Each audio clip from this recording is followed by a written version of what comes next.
Hi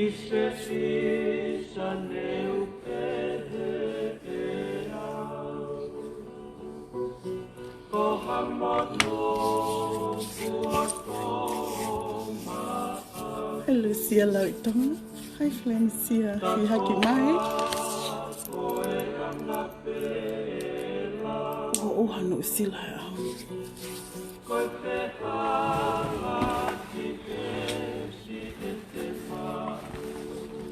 Hi. Hola Lotte. Hi Caroline Pendan. Tako. How kailele he ahon. Hi Giovanni Solomon Colin. Christina Frimano Fituri mai.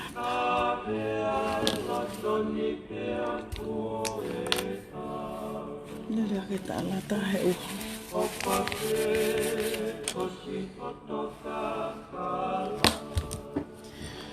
Oh, Yahweh.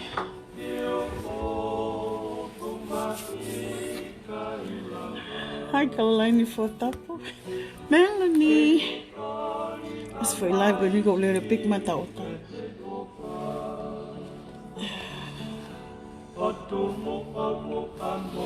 Hallelujah. Jacqueline Fato, Alilia Salcopo, Lucia Lauitonga, Malo Tapoke, Ahoni. Hi, Maria Antonia Lantu, and Eliza Nemaka. Taelata Copa.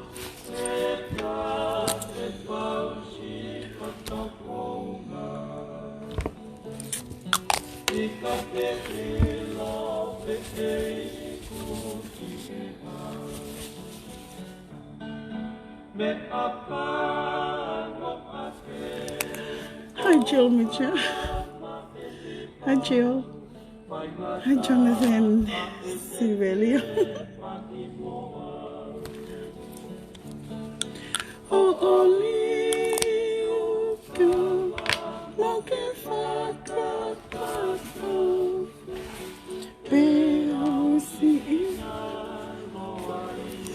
fine. Hallelujah.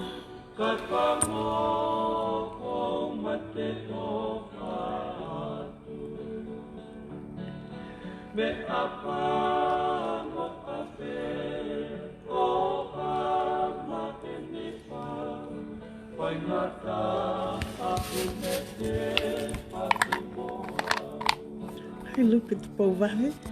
Hey, Aisha. I know, Masi Aisha. Hi, Sosiwa. Rosaline Gato.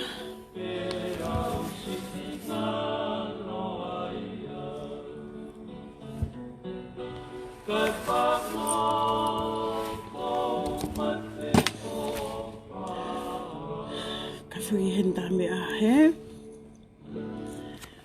Tata be a YouTube.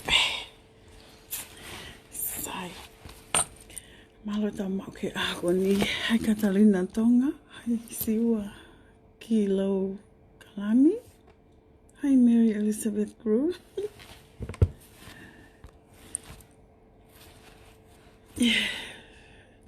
Hano. Ko saia hoki fohiwa. Ki pe piano pe background, okay? Ko taha pen go ke whaho leo. Funga ni taka ia, one of my favorites. Whamohe ak tau pauri moe a uha. Alohiwa mai mihi.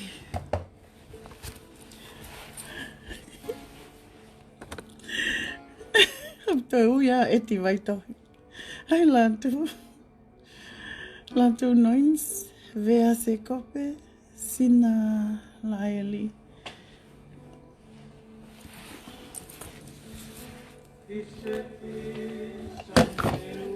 Fo e mea, po hiva pe ke whare o e.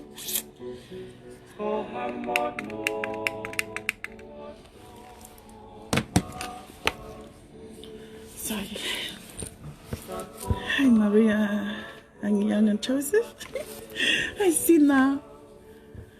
Hi Latanga Pango, Belinda Tavake Maluka mai. And do you via in Sekope?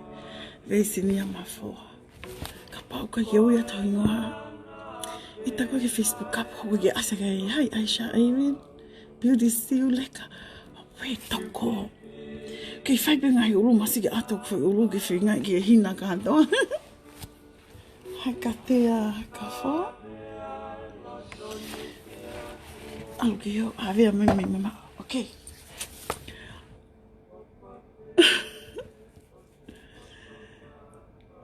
alwa voice box o hiva for somebody else today. Hi Miriam me Akiola, hi Vesinia Mafoa, Win Havea, and to you Eliza Nemaka. Melelu. Okay. ABD red. Kayono ko hingo fa ke. I'm sure my best lawyer. Mo hu kitua. Daniel Roberts, hello. Seko wage be ahon. Was the got my tohi ka customer na Ottawa me Australia. Al fogini ke mahinata. Tiki bige mawe Ottawa. Kono uhinga ko ha. Immediate ke la rev in Aussie. Talamai. We're still behind 2 weeks now. Thank goodness for 2 weeks, eh? And I am 1 month going. I'll be time me fuck my kid. Now I see update before me. I go to who going to give for lockdown for me. Oh Yahweh, I saw ni palau. Si fa asa ke hingo ako so ane masi fa lang amanat. I don't give a fina. Fa ko me ako so ane. I na ati broadcast. Fa fa ke neki. Ha ate fa I kaloni fneki na ati si whanai malon fa whi haka ke ukai. Whenever you're ready. Hai lai sane wai kalafi laui. Laui? Ko I hai kau osi. Ko ila wako mo fa isi osi o mai koe nā hek mo behe. Fo fine mo tua kai paangai. No be. Tā ke ofisi. Tānka nau tō. Pite nau tō update ko a whia. Oh my gosh. See you. Hoi oe. Hiki ko ki Australia masi. Hai mere teiri. O kona misi u siu. Hoki ni mama si taimu ke streak ya ho mau ulu. Winnie, ko mea ni whainot mamahi. Koe kore kis koe no aki whai. Anyways. All right. Sai. Ko tau pāti hoko. E whaia. Leo e pō pāti e taimini o. Whaia ki he. Auto City. Instead of Monday. Pēma viami. Ko e lava tau whamiri a tau tolo. Kau tāmai ta masi. He? Taimu wiki hawa voice box. Kai ki eke whamiri a. Taimu hawa voice box o hiva. Ko eke ai whamiri. Tamsi ka kālahi. Hei tap ka fusi. Hei lot. Lot o malaloi. Lot o tafuna. En mata mawhio asi.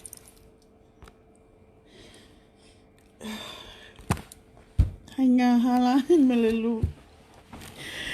Okay. Mo ki sio mai vina kai whai laivi. Os kakatoki ui wha osa na mo ngahingoa. Sai, mo mana tui, ni kon na blau gai nai o tapa fiu tari.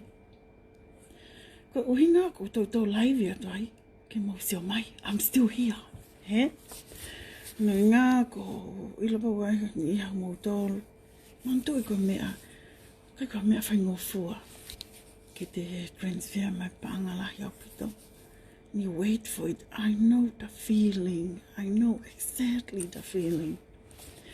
Pea tola ya motor ko os ovai ne wa mano tu ko os rifani ata mo siri mi sai. Kai ko me antuk te si hela ia hen fra hua o ta pea te ngā ue ake te ki commission. Ntaimu rifani ai o Yahweh. Ko o. Nea peo hoko. Ko toi ala ke kato whatau mai.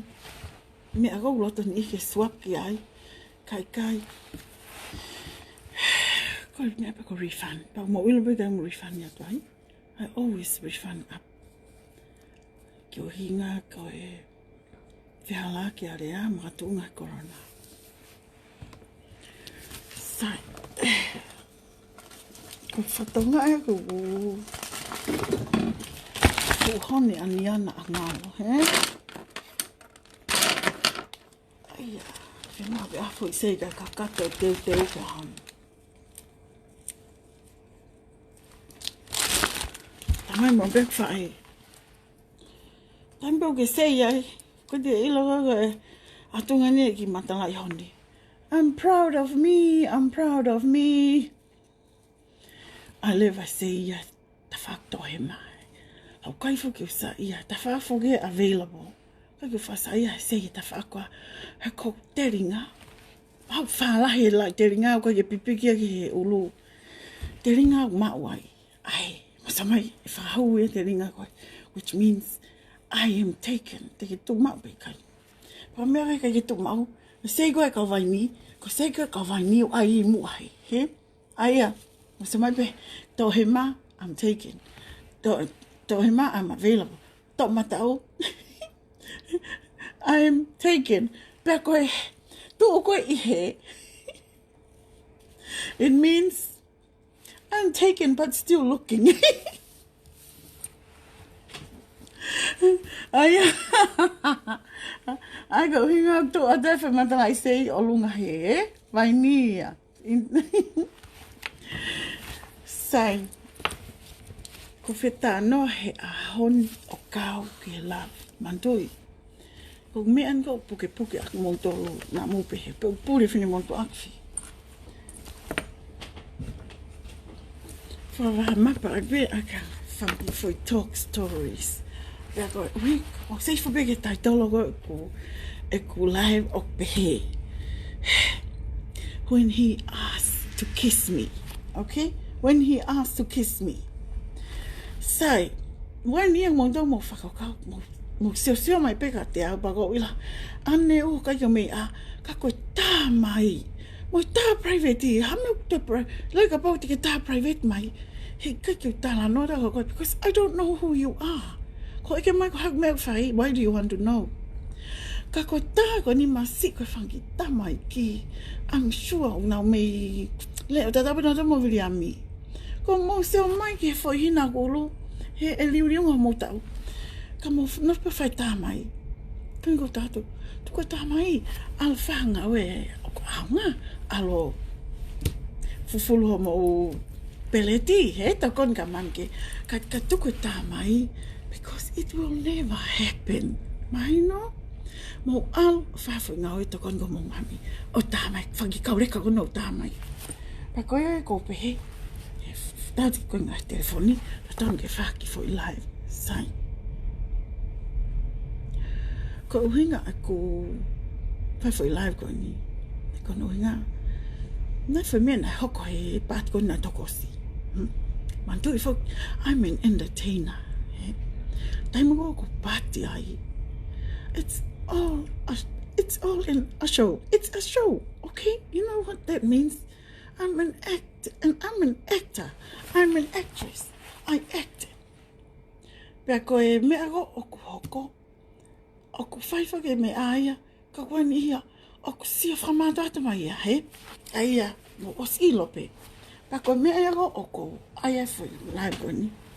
Kono inga ko last night I went out and had dinner with someone. Pea mo whanau. Pea koe ki whai hui na e ke mai tō tākua ka te ao.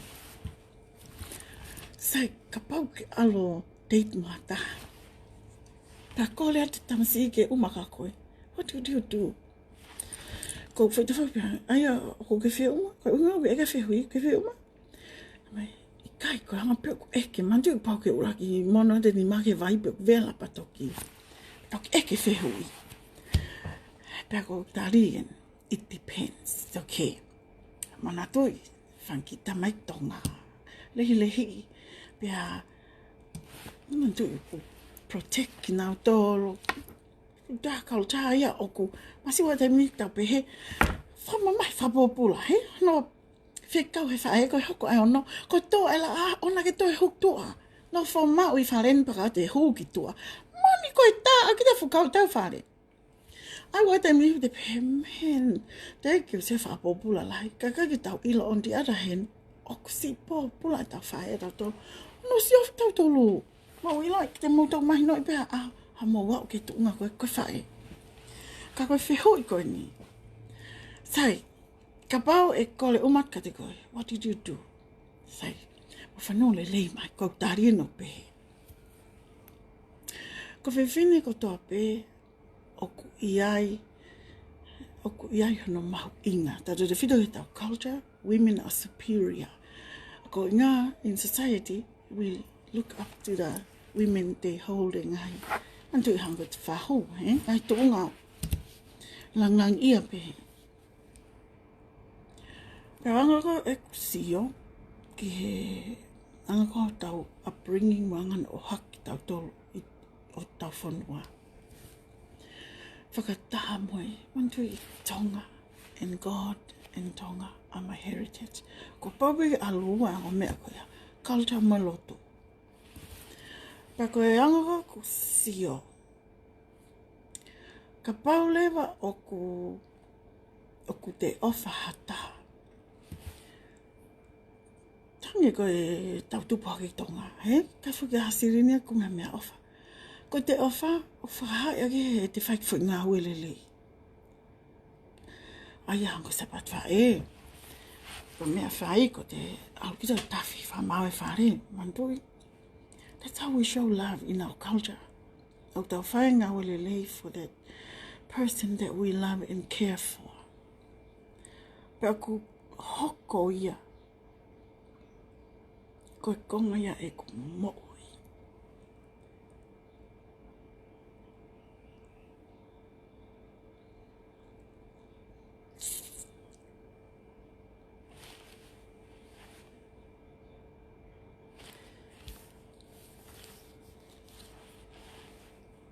Koko ku mari tō whaen. It never worked.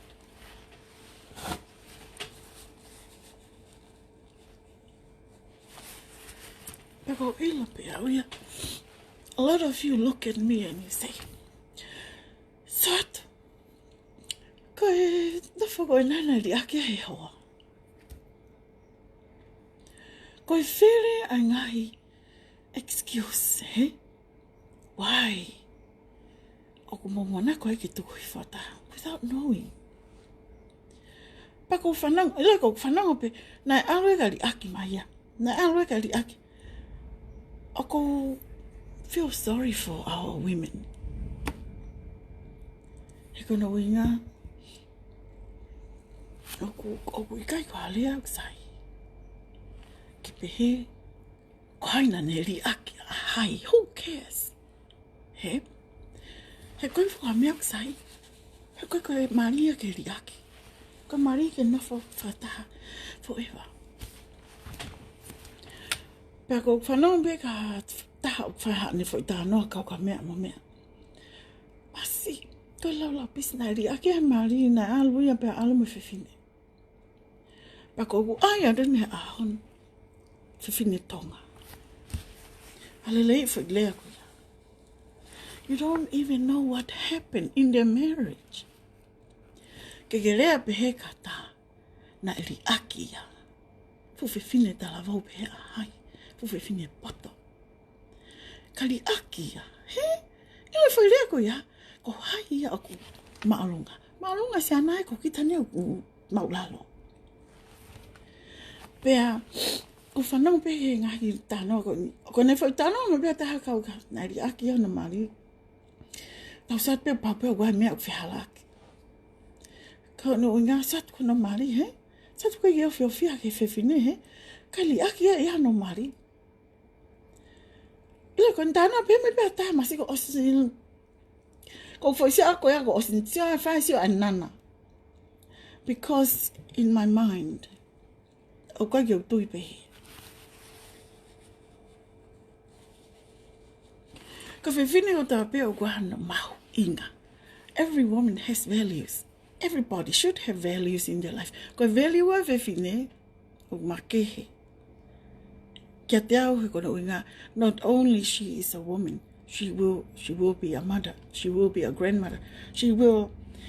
Mana tu e ko tautau hau e whawhine, whatata e kau Māori. Ko hai mate anga Maui, na e mate ia ko tamte e whiwhine. Aia, ka mea o alu e tala tupu a, o alu ia ke pehe. Ko mate anga Maui, na e whaka e whia ia he whiwhine, i whaunga peoi na o mai a Maui ke mamani. Ko nofa pa kau ke tala tupu o kone kau Māori. Ko ha mea o ku hanga he kau Māori, o tamatei a helo goni, ai futoa goni i he whaunga. Not respectable. I kai ko e nau whenga ia ke whakaha, that women are superior. Women, ke mahu inga koe whiwhine in society. Pako ani pako puringa ta anoa ke whai kupu i lea goni, nai ri aki hano mari. Whiwhine. Hangi ko lau, every woman has sets of values. Pako pau ko e te value a kita o pehen. O ko ikai, ko value en te urea peke value. Ko value o pehen. Ko au fo ko hawa he whakakata. I joke a lot. Ko ngā whaki, I'm a entertainer. I like to whakakata, he? But when I am in love with someone, when I'm married to someone, I'm a one-man person, which is not what many people think. He nau seo ki anga koe te tohonga, hua, whakakata. Kako moila? When the camera is off, I'm back to myself. I am a one-man lover. I love only one person. Ke mahina po tu ik fe, pau ka ye work, finga mara ki alu. Alu ka te hokwat. I cannot take how many of them. And remember, this is the funny thing. Ko foi value ko ni na wako au hili au mamai lai. E kono nga, taim nau ke i he a ko ai. Nage ki whanonga fo mea ko ni me whae. Ko mea nda mak whae, whiri ke lahi, pia ke tok whiri e foi taha. He? Kone whakaukau ia. Ai ke lahi kau mea ke oa tene ilo he tamakoi. Lau alko ki hako, that's what I did. Kau mea, ko alko ki hako na pehen. Mandu yo au toko wa umare o tatau, mare o tatau he. Pia kata maa taha ke telefoni. Ko ia ne unge tari. O ku kohu be foi tamae ko au. He mare o tatau, we laugh the same, we look the same, we... But na pehe mea. Ai a teo ala ko out me tapsi he, hi wā ke hongo whalu whak mai. Hoko atu mai tamako e he, hongo whalu ki taha, mantu ko al mako e sio whaiva au ke hula e ako. Alo ke he si saira kai ice cream. Ko teiti e nai pehe, ko teiti pehe, teiti hope. Pea ko teiti nai pehe, na ala teiti to tolu to whaipo, kai nofeta ko wai ap, o tari telefoni. O ku tala no mai e moe. O kui ne ilo ia ko whinimontu a toto nue ni ako. Like I said, we sounded the same. Ko wani ang netaring ang telefon. Pa na pehe to kuwa. This is so much fun. He, pa ko wena, mandu fo ko ngahi ako na kina o hake ko yau. Ta uto e fai kawa, o hua he kawa. Ko fai ngahi kawa ko, o ko stala fai kawa. Ko fai di whangai kawa ko ya fai mo on yai. Ai na ke serious. Ko ya mo on yai tahai. Everything ko whakakata. He, pa ko ya, that's why ako mao e whai ngamea ko whakakata. Ai kong tau ko o ka wa he, ka wa mata. Ko pea ta be mo. Ila mata foki ko whakakata, mo hua he. Masika se o taten be. Oh. Ko e tau au ngari ke he, pau was mana ko ia he. Mo tu a ko e. Ka ku mo i loi. He kai ki te nafu ki ta ia he ta eori in ka wa. Ta eori. He kai ki te nafu ki ta ia o si o whamamau ka ta no. O ki te si o ta ka ia nau tolu. Ki whamahi ki he, ki marimari at ki he, ki kuitaha at ki kuita. O pehe me a. He koe nau tau tau inu, au nau seo ka tamat koe. Pek mo ila kono ine fu me a, o kona. Kau te poto no ai. Te marimari treat everybody the same. Ka ifo in kawa. O ilo manta me o hoko, ko ngai tau anau o sisi o tau na tau ai. I really I got 5 be I so ke boyfriend. Ha me na ko me na wi loi ko fala ka fu ka fa. Ha ku na fu ya fun. He ala tu nga me. Ko me po next minute I know he ko na an mo ya fa to a. Pa ko me po ko loi fala ka ke fu ka va ko fun fu ya ka 5 be to fa ku ta me fu ta ma ko sa ya. Next minute at the ko fa ka va ki ara mai le hang ya to long ya ke to a fu ka va fun. Which was not respectful. Kake point is, hafanga ko ya. Okupao ke ode de hanga single someone out. Ko nga the rest would feel left out. Pe ako famalo na fa kava ya ne o masi. Fo fa kava ko ya o masi ta auto se sot ki. Mantu ko rak fa kava ko te tamayen mo ma tu ako nei pa. Na mai ko fa kava he. Ke fo ya ta ya yo te to. Pag de member fai ko ho pe mo ta auto kape yes ni mama fa nonge na tanga no politiki ko fai. Pa ya te fai ka va go ha ta mai. Te to mo ya ma se gui fo le fai ka va go nga ko pa ke te le mai. Pa pe ka ke ko po ni. Anga ko so ko ke ko ri mon wake. Na pe ko ta ko ni ya o pe. Fili ke lai. Mani ko fili ke lahin masi ko wake. Pa ya he heartbroken ni. He kono uhinga ko te hao ki dai mga hianga keke. O te na futa kompe ai moe. A koe ki mea te kompe ai ki dai moe. Ka hiri ange ko ya ko anga uksio. Ko fili ko ke lahi. E ngata he aho mari. Ko aho koe mari. Ko aho e single ai he. Single lari ki ai. Single peke foksiana ko ya. Pa koe hanga ko kusio kon ko ki ngahi.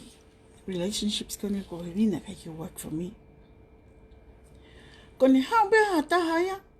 Une be ya. We are married. You are mine. I am yours. We, he? O kune ospe o ke hange ko ne motoka. Kone resi sita ia koe. That's not how it is.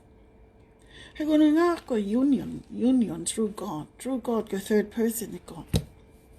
Pa koe ne hao koe a foi tamai ko pe ma ki hoski o he kas ma ki hoski fa ngā we ko ke mea kai fo wala mo hafua. Pa koe ne pe here vai I own you therefore do this do that. Ilo ko standards he no for ma. Ka hao hata you give and take he hada mani ki mea ko pe masi e ako a fe ke vete no suo ko mata pa to ko mai ka peti e ako a fe ke vete no wala ko fu kata fo pe o guri pe tua he ke ria ki lato kat fo tal pe ki to ato to pa ko fanga ki mea pa sometimes ko pe fangi mea sai pe ya ku Lava, can you matter about to pick up the socks every day? It would be nice about it to pick up them or remind. Please put your socks in there. They don't matter. Go matter, and this is what matters in my life. Go how go. Ilo me how go. Kapau go how go pau to e whanonga o ko ke alko swing holo mo mea. Ko ni ko hia. Kia te au, ko hia te whanmoni mori ai monto e ta mai ngai whikau ko ni honga furu. Mo e hia ko ki whanmoni mori ai, kia te au. Ko hia te whanmoni mori ai ka te au. Ki te mari ki ta ia he, but enough ki ta sio with an eye single to him. Ka toi aluia o toi ki tulu mo haloko. Sangi aluia, hauksaki aluia kasino he, aluia o. Sangi aluia tā kata pa ngai pa hau, ka pau hau ka ke pe hau ki mo ui mai pe. Ka ko ene toi aluka, o toi tufu ka ta, o si so ki ta. Get out, that's unpardonable sin. That's unforgivable sin. And I really envy ka finini. Si behebe ka ofa be. Mantu yo tau natu la.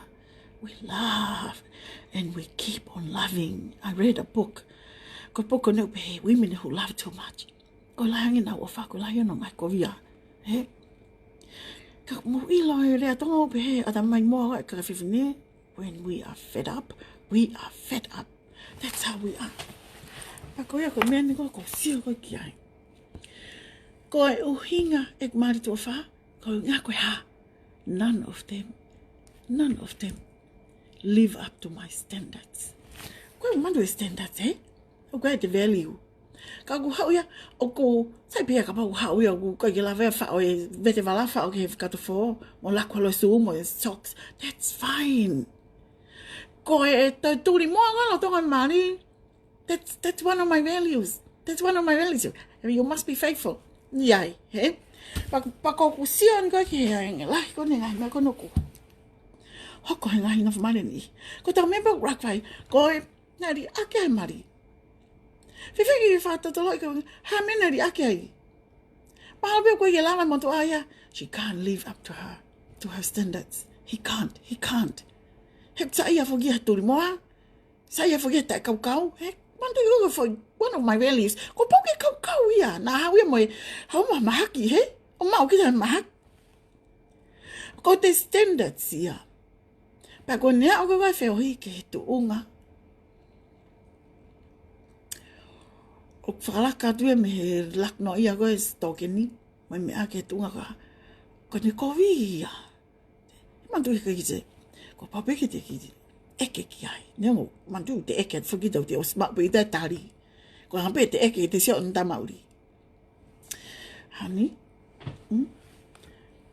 I feel. Mantu i mea safe. Always say I feel.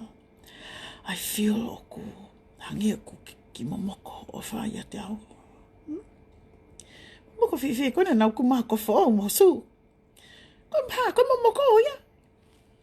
Te pau tui whoki he, ka pau kume ko whao mo su ka kita he. Maune kume ia e, ko whao ba mo mea ia e, ko whea ua mo su e ua ki tamako. Ka mo sia, sometimes ko nau ki tari ia. Nau tari pe, ko hao, ke whika ia. Ki mo sia, ke na whaitua. Mantu ka ngai tari en koa kau taim ko kamata ki nau ngari ki. He ka pau le te nau tari. Te nau ate tari tō tono. Why do you feel that way? Mamba ko sia. Ko ye. Ko la potala. Taki saia ta falu e koe. Tau tu kai wharekai, he? Taki kai pe, he? At ke ino kai, kau toki ino au, he? Tau hake mo ki sepuni, ai hake ki, ai atu ke ne kai, he? Ko ki tau whepe he, mai ka ki tau taimin. He, ko atu kai me ai, ko, shhh, pato e sia takai holoia. Then you know, something must be wrong. Because that's what we do all the time, he wharekai. We hold hands. He, pag maheka loa, maheka mua. Ko nia, tamai o au ki mui. O ta utu ai kono, i ngā he wai ne kato ana mune unau. Mani, o stana pe ki te tahamo te haua. He, pag o mea kau hoko. Whanonga kon ke ngai rea pag, ko mea na toa kule mata. Because that's not nice. Ke tau te whakua pēra. Ka pau na e talavu, ka pau na e namlelei. Ka pau na e kau, ka pau na e poto. He kake ala sa nakari akia. How do you know? He kono inga, o koe ke ilonga what happened. Some men cannot live up to our standards, and I'm sure. Ka pau ka whiwhine koe nai pehe. Now you know. I speak for you. I know what you're going through. Koi ai kakai. Ko sio kataha. Pake ilo lewa. Ko mea e ua. Ko ne alu, ko kai lava live up. Pe ko no wa. Ko toi hinga pe ta. Ko al pe ko malai. Sai. Ko tala ma pe ka nia mea ko ni. Pa ko os kamata ke ma o nia foi mea ko. Tamai nia, mam. Tam ko na in lava nia mo ki tamasi. E lolo tonga koe tumu koe polo uto koe o whakaania ki tamasi. Ia weu. Ki mata he tango whaitala no. Mantu na tau iai katoa pe he. Ko pet nia. Freeze nia. Mona toi tau tupu hake i tō ngana a ngalo. He i kai ki te ai ke ila he whae. O mandu yoga wan foi matana i mui mo ta whaki. A ki tamasiko te tukang kei wai. He ku tātā naki e ne rea kovia ana ia ma mea ka whai mandu i koe. Ka warpe kone ila, he ko te lua koe ke lotu. Tu a whai whamoni. Kapag tu afa famoni. Ka, kamala ka tawa he? Ka, ano ba kita famoni na famoni man all this time. Masik. Pa masik na te tu mo te fae ka lu ya ke kita masi o te sai ai. Mana tu fo kita ma tu de. E lu ke ko masik te sio ke. He ko ne ila pe. O ma pita ko tau e futoki he. Mani e masi. I tie my bread. Pea ko ngai foi lea kov dae o mai. Ko masi ko te sat ko hita masi he. Kai ki te toi fie sio ki ta ki ai. Te ma. Lai o sei pe te mea mana ko tangata ki ta. Na te ofai. O si he foi time go finito. He ko ngai ka toi hawe lea me ka kita. Te sat pita na os mantu pe no futoki ko kita he. Ono kap kape kita. Mantu e fuke he gulea fuke fine ke mosio. Mosio ki kita masi he. Ai ko ni fei anu ko kita masi o ai pe he ai ko kita. Ka whaunga ai tongen madas. Pea oa masi na te tautu ki ta he lotu, he? Ka te tautu ki ta he lotu, whai he nisi hui ki ta masi ta baki sa menit mai mua, he? Te whai ki ta he nisi mua.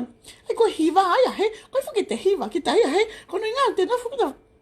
Kita kai he mari. Ko hoko, ano futuki ki ta. Ana kutu hiva, kono kutu hiva ai. Masi, te mate ko he mai. Kula whaku mo te ringa mo mata. Ko te mea whai masi ko punau. Kai ke toa lawa e whia lere ia masi. Ko ngau te tau tu whuki masini. Ko ko funi maa wafu mai peka kita. Pako mea ko ko sio ke whanau ko mea tau. Oan aku ilo. Ko mea pako whe mau ke ilo. Ko sio peke ki whoi tamasi ko apa mea. Ko hila ke pako kania. Ko skamata wake straight face ani aia. Ko ngā ke peho ko i kisa ia. Ke ko whehui na nia. You always talk about forbidden love. Is that what you believe in? I said, Nia, forbidden love. Forbidden love to me is this. Te mate o whātaha. You already know you cannot have that person. Yes, you do. But, ako ke Elsie e la lele, he? Mo seo he uwhaiwa whātui, Queen Elizabeth, he? If you can't have the man of your life, check, Titanic, If you can't have the lady, the woman of your life, the man of your life, hame hoko, lakanga, nafta Maria. Nafta pepe, happy kita ya. Free, hame hoke ofa, freeze ofa, ave ofa, tuku ice ofa. Ke tu mawai. Ako mea tangan ya. Love is more beautiful when you know you can't have it. Love, sayang ipe, kete ofa pe kita kiai. Ni ang pepe ko ne ilo ma e ape i kai. He, te whai koe ki toi. Dear John, I'm writing this letter with my tears coming down. Because my mom, she gave me the broom. And she said, tōko whai kau me ato anke ako. And I said, oh, John, please go out, okay? Kasi kasa iang tau. Please. He koe ni, ko osi ene o pau kene lau e tohi. Ai vai foi tohi ka John, he? Ange best friend ni ki alo avi ka John. Ai mua uri na ngau. O meu hoko. Ke te whai tohi. Ia we koi ai John. Let's move on with our life. Wherever you go, wherever I go, we will always love each other till the end of time. Mandu e ke ako nai whanki tohi. Whanki tohi me moia kapu koe hang.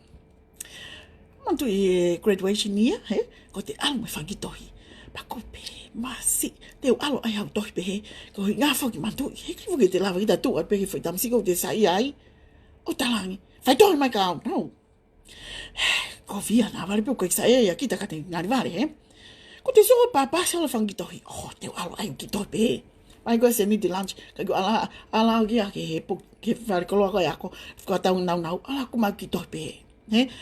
Hau lewa, te oi, so makasi ni, kos mai whanki mea, te oi aki. Kono oi ngā ko, o se pe foi pesia ka John. He? Ate alo, so pa fo ki te uraki alo awe at kato kongo fulu ke tohi, he? Pea osko ya, koe ngā ki atko tohi, o seifa John, he? O kai koe mea pen ki ai, koe ke te tāke ti ya. Mau atko ya, koe ngā ko te ko te alo awe o lau ka lawa o tohi ka John. Mai, lai mau mai koe tohi, ha meu hoko, ko os hai be whai lai pesi a John Lee afu tohi a ke veve. Because you just wanted him to write something, so you can keep it. Wala fo kai te ke pan ko ya John, no. Ko John ya was ai aspolo ya John ya ke Maria mo mea. But you have a letter from John. Hek tohi ma John ya tala mai. May you have a good life. After graduation, go on. Takanga ke lotu. Tanga foka ma tu. Mani foka ngai foka. Ka koe ne hao koe ke fui laini whamui mui. O whātu, John. Yeah, where I live with. Poi lea ia ko fui konga ia koe tohi ko sa ia tai. Doesn't matter how many lawi o lunga, he kai fuki pe mai, you are beautiful. No, he fuki lawa la pe mai, I be, oh, thank you for being a good classmate, blah blah blah blah. Well, pe ki la lo ke sio, pe mai, o fatu, John. He? Mana tu e magana ngalo. Pe ko ia ko dia mai pe ya pi ko si li e fu to hia he recycling. Tiga la u me, ka te hau ki mo ko mai fu lai ha ka me ai te pio eliminate. Mai sel te pi na ngalo koe fuki a mai sel te pi ai ki to hia ai ga ta ga ke mafola mai sel te pi te pi ko nga pa te to kang ya te vesla lo to if hola John well song how beautiful that love is so beautiful man ye masi faka amo ya he na ta ki fai me ko ha ho ni fai to hi that was so nice. Let it make quickie more. Okay, if I go, I might. I took me for textbook. I along on my tohi. Oh, see, look at the voice. I go fago. Let the voice go. Yeah, hey, hungry low. Go it's fine. I see. I can Vicky. I go out for my time for my time. So I get tohi. Femo low. Here, if I'm with Mari, they get out of fango. Okay. Point of the story is forbidden love. Ai ko fai ko e kai ko ni. Aku te ofa ki taha pa ko te tonga pa ko e fu ko ofa.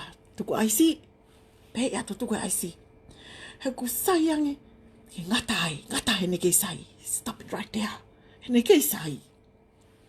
I he lere ofa a o ke tunga you abuse each other. You get physical with each other. You tau kapi with each other. He pe ha o te ke tunga. You hurt each other. Can you believe it? The woman you love, the man you love, the person you were intimate with, all of a sudden becomes a stranger. How weird is that? You meet him in the hallway, you meet him in church, you meet him in the shopping. Just like nothing. Koe, ha? Os kovi fo fa os mafuya. Na tom ye tu icy. Na to tono ke tu ice tau pego mea. Ko aku whanau ngope. And I get evidence. I always want evidence. Okay? And pardon the bossy. Hapo ki tu, ha? Mori mari ipe. Can you please leave before I ring the police? Okay. Thank you. Ope he. Tuku wangi. Once he does it, he will always do it. Bus kai moa. E kai moa be ya. Al wat ki maman fuli pe. Al ko falo to. Te unof pe pe. Te dari. Pe ba ha ta he, he. Ang do sa ia kon goi. Tu tam me ko ta.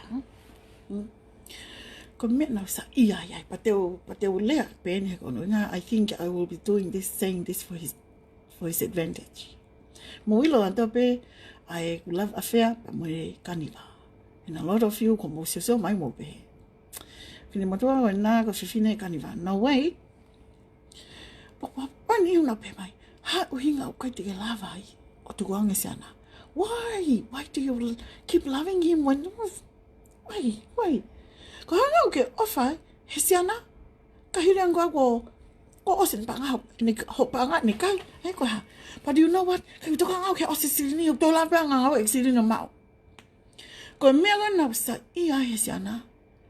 And I love him so much because he knows the forbidden love. He knows. Oh, we got it. Oh my God, no way. But I know he has feelings. I do. I know that for sure. Because I feel safe around him. Ko maango party, hey. Okta. We kai. Kapoko manofani hotel, hey. Koko hua loki. We sit, we talk. We kai bege o ngo el ka. Tokanga te deulere na hau hafu foi pangula atintini pulko he o tau ya koe te lere pe frabe. I never feel that way around him. I always feel safe because I know he will never ask me. He won't. He has no right to. He belongs to someone else. I do. I too belong to someone else. And I feel safe. So that's forbidden love. Hey? Kono nga, hawe me feitu. Hawa me feitu. My fear.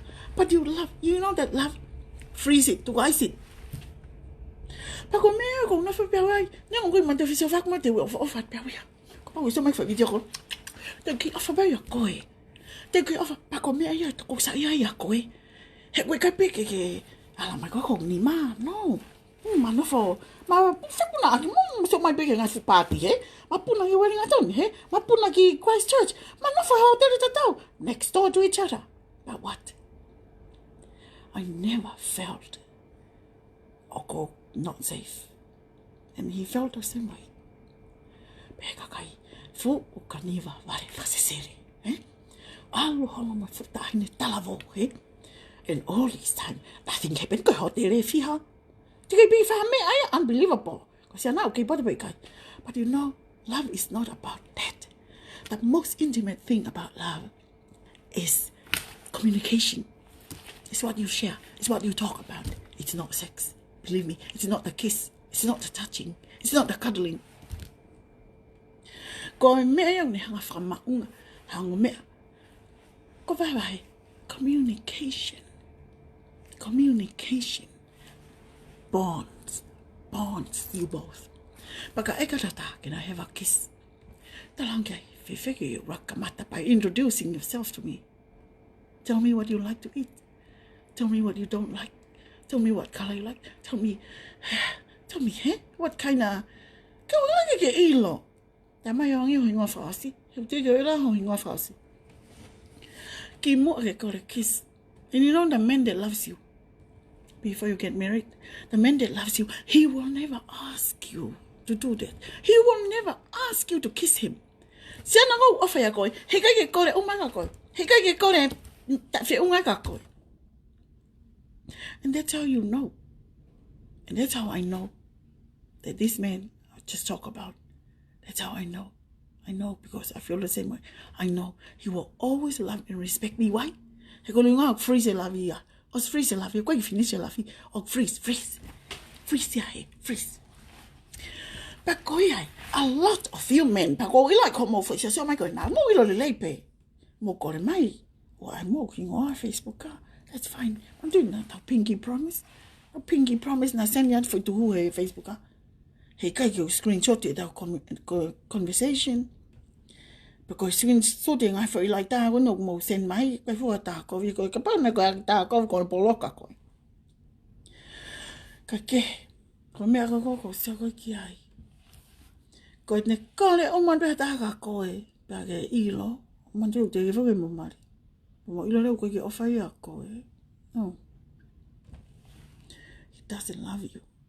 If he loves you, he will never ask you to do these things. I can fucking me a follow on. If you love me, kiss me. Now. Oh, for me, I forget go. That may have fire ako. Well, do you offer fire? How? Mag fire, tape uma. Tape fialak. Tape me ako. Oh, pay a lot of fire. Okay. Don't forget the pancake. Okay. Kati okay, kamasi. Don't want to mafu. Come mafuli. How can he compare you? How can he ask? How can he doubt? I would like if I when if I na gonna give ya I will ako na gino fa if I na tanga mandu mo ba mo to fifine ya mo fa na to fa ta we to fifine make sure ko gelot ke hanga ta pe to fifine ko mo so my god na we all heard that over and over 1,000,000 times but we go I had to me go ni he go ilo como tol ko no to ting mai he ting mai ko mai but why ni he mo tol we already went out we have dinner I want to for papa ke tau album mo fa na we go aldo ta pa ko me go ta to mo tol to o kore mai ke uma tu he ka ti ke se ko he uma you won't get it for sure he go no nga o kai ko uma ni fra ma unga ofa ko vai ko character pa ko men go ta fang kita mai fifine ka kai fifine how ek fifine Ai mo tonga ma inga. No. Kau ke anma siana. Kapai kai ke kore uma te ka koe. Whakawheta ai koe ai. Tuku pe e koe ia. He kore ngai kosi. You don't need a kiss. Kene hanga sila e ofa. You don't need a kiss to prove that he loves you. Hey, mandui how manipulative some boys are. If you don't kiss me, then you don't love me. How should you answer that person? Tell that fool, if you love me, you won't ask me to do these things. Masangi? Kamia gui koi manipulation. I'm sure there are lots of girls who would like to kiss you. But no, it will break my heart to see you go. I don't know how it will break my heart because I have fallen for you. I love you.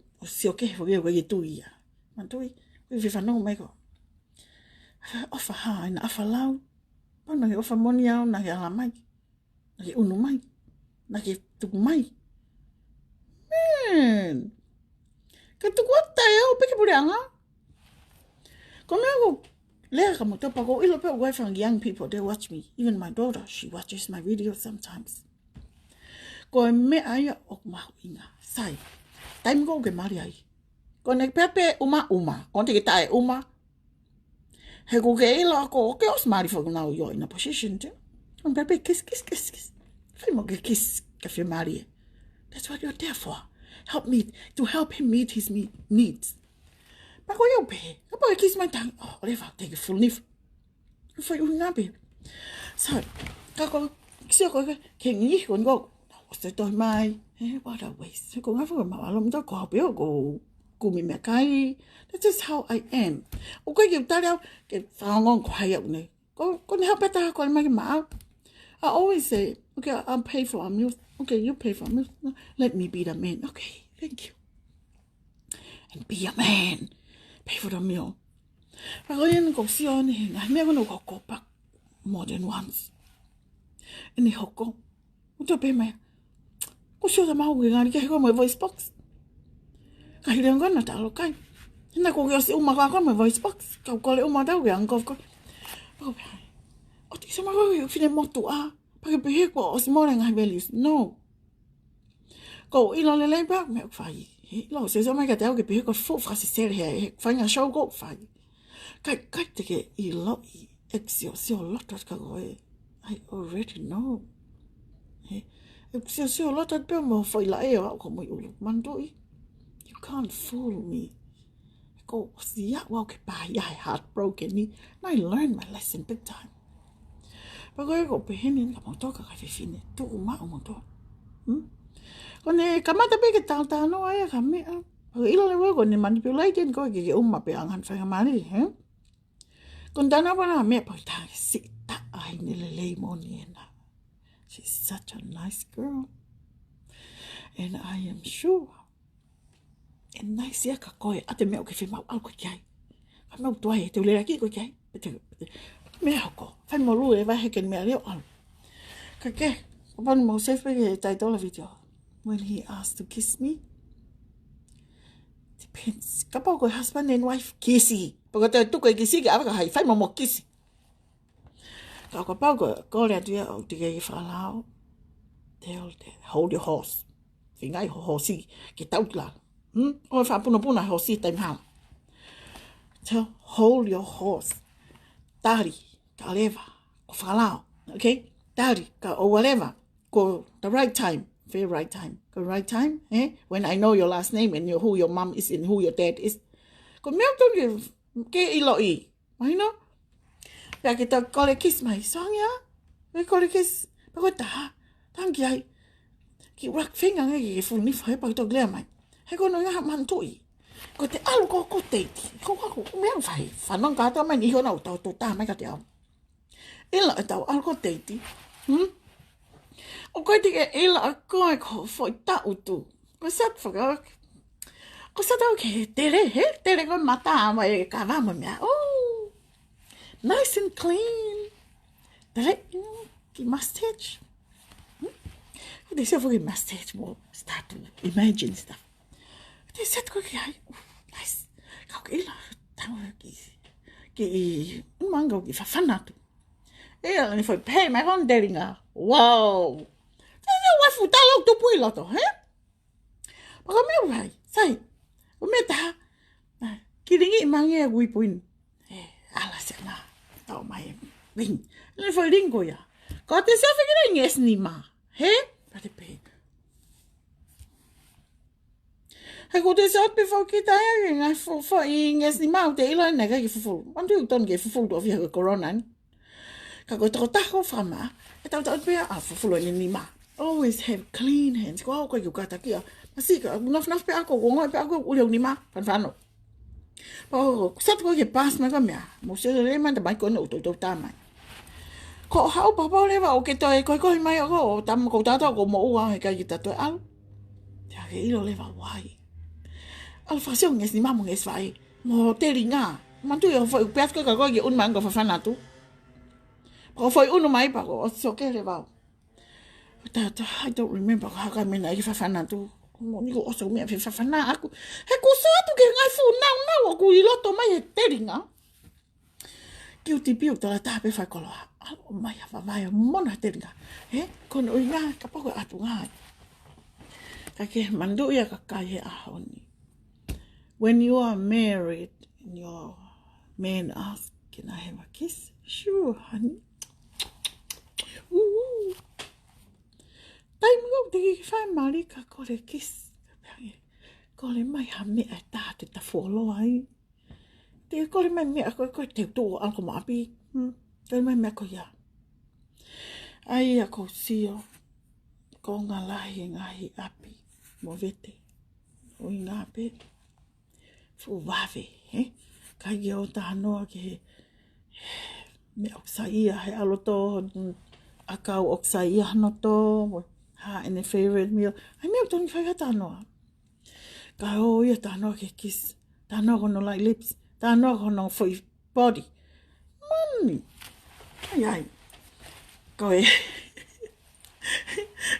Ko waha mo whiui. Ko kua ai at koe ni. Ko no ngā ke mo tāko mo whanau. Sia ko mo whanau. Ha mo lau ki ai. Ai maha mo ki reaction. He leo tai. Ai fusi panda. Sai lupe malbo. Ni sivika snoti. Mo kata pe mai ai. Oua. Ai ko usio. Ai to. Ai kalisi. Hey, ooh, I know, Kalisi. Your princess, you always teach her the right way. Funky tamai klele te set ko. Very fine, he?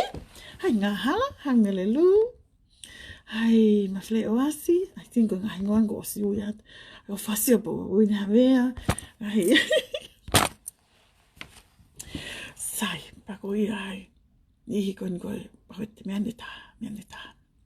Mo ilo me tai mo ko sai ia ta. Tai mo ko sai ia ta ka mea. Ka pau ilo ka kai ka ta kona api. Whana kaloni for free. That's how much I love someone. Ko ofa be ka ta. Whana kaloni. Ok pehe. Ako fetuk fogiao. Ok pehe mea. Pa ko mea no whakaori. Te fetuk ko atua uia ka pehe mai ke sa anaya. Whanau mai mea uta mai ki siana. Wow, thank you. Can I kiss you? No. Ka ho o kiss pe au. Ko whakariri ai a koe. Ko tuku ia e saute. Ko tuku ia e whetuku. O se ha mea pehei mamani. He? Ko te mantu ko siana uto ne whae ewa. Ko au ia tatau ai bea pe te alo lunch. Mohai. I always... ko au ia o ko whae mea. Ko ai sendau meni ke. Ako pehe tonga. If I can afford it, I do it. Unless Maya, please allow me to be a gentleman. I'll treat you tonight. Sai beia. No strings attached. He na os foko allow ko ke serve au patahu dak tua. Pa ke kore mai ko fu mea. Meu hoko. Ko ya ko ofa ba ta hangi be ofa ka kani mai. Luat mo ilo le be ko mo se mai ko na. Ko ha ko be ko no frei la tua yo ke mai mo mea yo. Ko ai tu fa kaloni. Mo mea. Pe ako ofa ka ta pe. Pa si ya ko mo kuri. He ka pa fi fana kalon mo e fana kaloni ya. kua pau ki o whetuku. Moe kai whare kai hanga mosmosi. O mea hoko, hila mo au ke hotere. Puka ki tau, alu kātua pe ki hotere. He? O pe he mea, koe hawa he whetuku. Hawa he ewa whetuku. O pe he mea, ka koe ko tātka mautolu. Koe mea ngo go weird ai. This is how weird I am. He go, ewa whetuku aku. E kei whai pe ngai mea ia ko ia. Wa ko whalala noa. Ne go koe wha umai a koe wha ki whtawala ia. Kono uhinga koe ha. Ko uhinga ofa ya koe. Kono uhinga ko keep your hands to yourself. And keep your lips to yourself. But you keep your tongue to yourself, eh? Or keep all your elements to yourself. Oh, te hau ko whaari mai ngai fu vestapolo. He kono ngā koe mea e tuku ai koe whetuku. Mahino? I'm weird. Most women are now whetuku so they can get something back. I'm not like that. Ko uhinga ak whetuku. Ko ofa ya koe. Ko uhinga ak whetuku. Ko sa ia ho anga lelei. Ko sa ia ho tā noa ke uha mo la a mo whetuku. Ka o te tā noa ke mea ko vi. That's why I love you. That's why. It's weird, eh? Yeah, I'm weird. Ka koe whaunga ni. Ofa koe mātua taim wholoa. Ta utpe me mui mea koe e whai mea he? Siko mea whautonu wake whawhana, he? Ke unga nā toi mai pia mamia. Ka koe mea upe, au whetau ki tautu e mui matpaka pa te tautu e mui reke koe. Pe koe mea ko te rea masi e ngā me behe nei pā. A rea, he koe whui lawa whawhana ia, he? Uki uma. Ha! E ko hangutu, teke mahaki mua. Hono puaki, lawa ke taki uma. Koe mea mea upe. Ka whuki lawa e lawa taki uma he mamia koe mea hoko turi wha. Maha e tū koe ki tua. Pa koe a ko pehe tonga. Ni koe ko moha o tau os alokai. Tau os alo os ilo pe wani a mo tau mo sama. Sat ko Princess Flower ai mo mea. He? Museo mai ko bo. Museo mai ko sat ko. Fuse mo ngai fu telefoni ki olunga. Sai pe ia. Fuse pe telefoni ki olunga. Remember, I have a private life.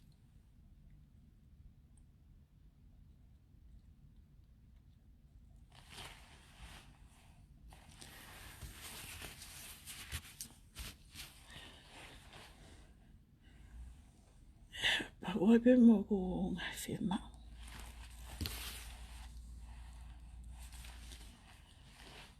Ka museo lewa ka o Samuel Samon.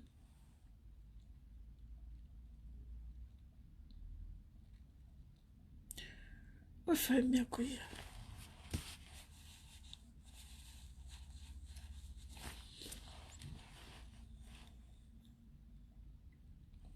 I do want to be happy.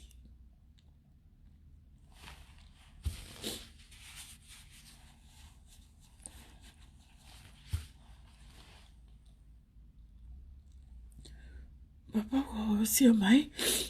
Nage mo ako ia pe nage os mari ko ia mo to ta ko almo ia. That's all right. Now you know. Ko fa umaya. Fana galonda te tong pe ia. Kai whare kai pāhia pe ia. He? Kono hinga ko ha? Ko ofa. Tako ofa. I don't want you to go ala mai kao. Pe uma mai kao, no. Te okay ofa pe au ya koe as long as you keep yourself to yourself. That's how weird I am. That's how weird I am. Tako ilo. Como sio mai kon. O sio falelei mai pe mandui. I'm still human. Au gag fe mau. I do want to have a normal life when the camera is off. If I'm out there in public and you see me, give some nice feedback. Fale mai, eh? Popo, sai. Oh, I'm happy for her. Sat ke ne lua moniong ki tamai ki moi ki tama. That's so nice. Hope she's happy. Hope she will find the right one. Get happy. She deserves to be happy. How many broken relationships she went through. Te koi ai. Takai. Nyango feel mo to Fai mo fuang hao finga ko ia. Ki finga ko I lang he. Al ko hu he vai hui he fai mo fuang ho hu ko ai. Ho finga mai. Mana tu I foi secret ko ha fa pulpuli. Ka u ke fema ke ma ko loto. O te ke kore. Tu ke kore. Kore mai ko ata fo I wine. Mau sange ko mai ata fo cigarette. Ko mai ke ata fo galon. Ka o te ke kore ko me akaunga ko sino. Because ko tai mia ko e va vea tutu pre fano ke puria from the face of this earth.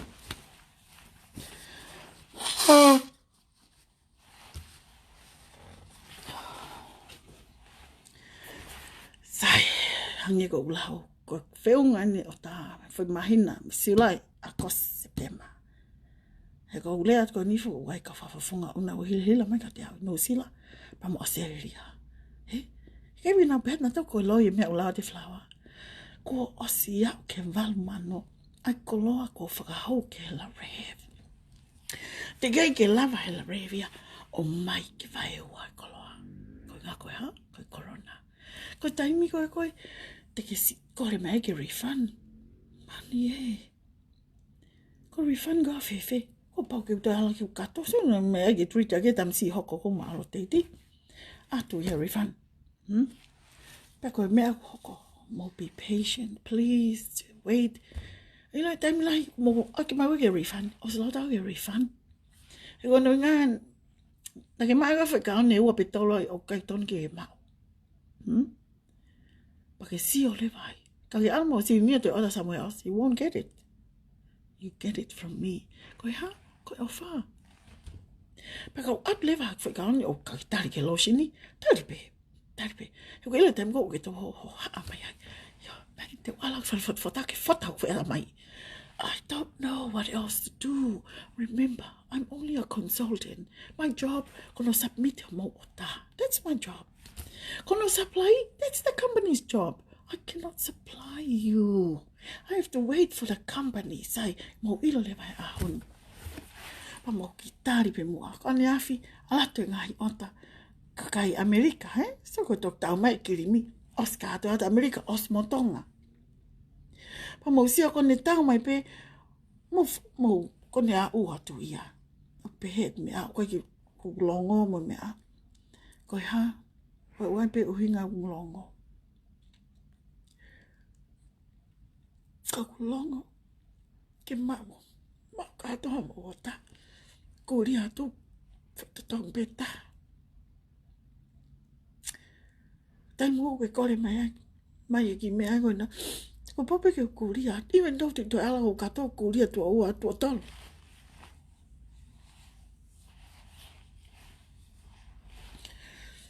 Masa e ufonga. Whita mo tua ofa. Te ofa mea wit. Nea o pe waku mea ke mami ai. All my life I get abused because I love too much.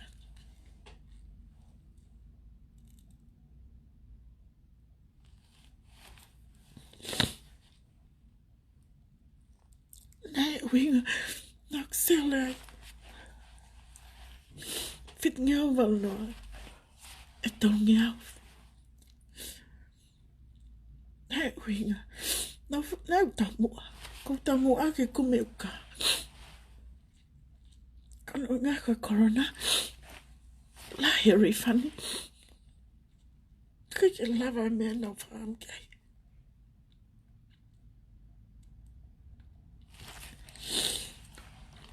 It's just how I just have to wait. Be patient. Koe ke fuwe mau ia ke mau mea ko hatai mi. Fuwe mau pe ia. You kau ia ngai. Requirement as a leader. When you qualify for the car, go for the car. O ila me ko kamata pe tau tohi. Ko tahatu give me your number. Kono ia na hek o besi, the hek mo besi. I'll still look for you. Yango mo tari, Ko mate mate.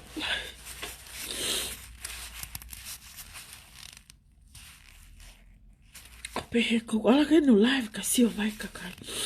Ko fe ko ma wata. Kabo was at Africa, you are so lucky. There are some people up to this day have waited for 3 months. They haven't got any because the perfumes they picked are still on back order. All of you know. When you received your order, you wrote to me. Oh my gosh. Thank you. Sorry, Atekoha. You gave me so much. Kabawi mai. Kikasoma ako tawa. That I love you. Like I love my own.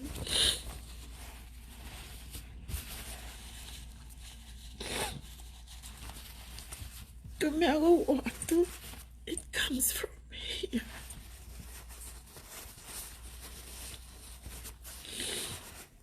Takoyai, never move you, Daddy. Please. Go find out. Katamo mo refund yai. Bit transfer, silini ke supply ko atake. I'm just doing the job for nothing.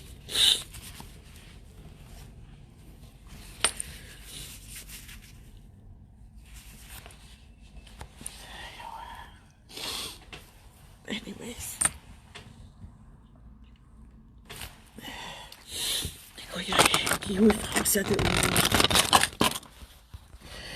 Okay, hi, Jonathan Silvelio.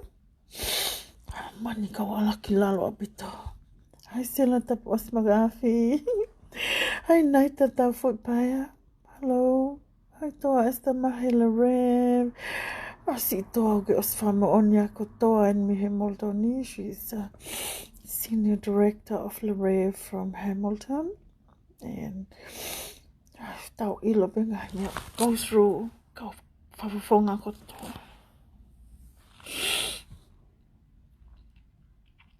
Hi Arnofo, hi Tafe Holeva, Arnofo, Mele Pasmati Vau, hi Keina Fifita, and Niti Amelia Latu, Fine Latu Masiu, Vika Veyongo Tuniwa, Veukiso Samita.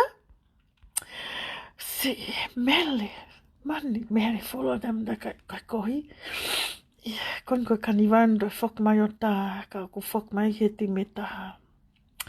Sayang e ne no foi MMD ko ne ta. Ate ha okay ti mi mai fatu blot mama to siot kai. Hai ofanta ki toku. Hai leota le mali lupe malpo. Joanna. Joanna Hamal, hello. Annalina Moala, Charlotte Funaki, Kalisi, Ngahala, Melelu, to ngamago osiwiatu. Pagwata hago ya ot kiai. Kake uila Mohammed telefoni of fine. Okay? What am I eating today? We had dinner last night at Anando's. Oh, I felt like I felt more away from behind.